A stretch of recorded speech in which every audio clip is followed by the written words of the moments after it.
دانیشتوانی ئەم ناوچەیە لە باکووری ڕۆژهەڵاتی کالیفۆرنیا و لە درێژایی سنووری نۆڤادا لە هەڵبژاردنەکانی ساڵی 2016 سێ لە بەرامبەر یەکدا لایەنگری ترامپ بوون. جێف هێمفێڵ یەک لەوانەیە کە سەرڕای هەموو ڕەخنەکان پشتگیری ترامپ دەکات.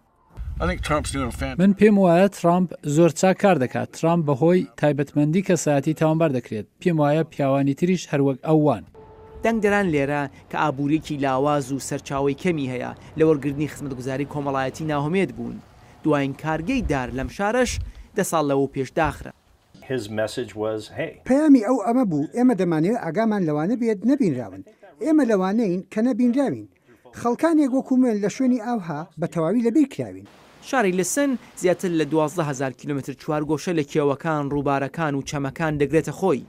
31,000 کەس لەم شارە دەژین کە 9,000 زیندانی سێ زیندانی ئەم شارن.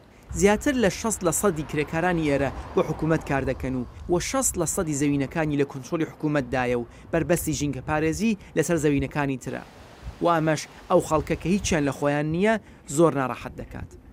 نزیک بە نیوەی دەنگدەران خۆیان وەک کۆماری خواز ناونووس کردووە و یەک لە 5 خەڵک دموکراتن و یەک لە 5 سربەخۆن کەواتە هەمویان ترامپیان خۆش ناوێت. من هەست دەکەم ترامپ خەریکە وڵات دوولەت دەکات.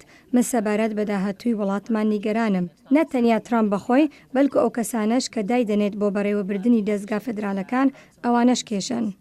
بەڵام خەڵکی تر دەڵێن ترامپ خەریکە ئەوەی دەکات کە بەڵێنی دابوو واتە پاکردنەوەی واشنگتۆن. ئەوان دەڵێن ترامپ سەبارەت بە کۆچبەری چاکسازی باجکردنەوەی زەوینەکانی فدرال بۆ کەرتی تایبەت و شتیوە کاری زۆر کردووە. من ئارزوو دەکەم ترامپ تویتر وەلا بنێ. پێم وایە ئەو هەوڵ دەدات ئەو کارانەیە بەلێنی داوا بیکات.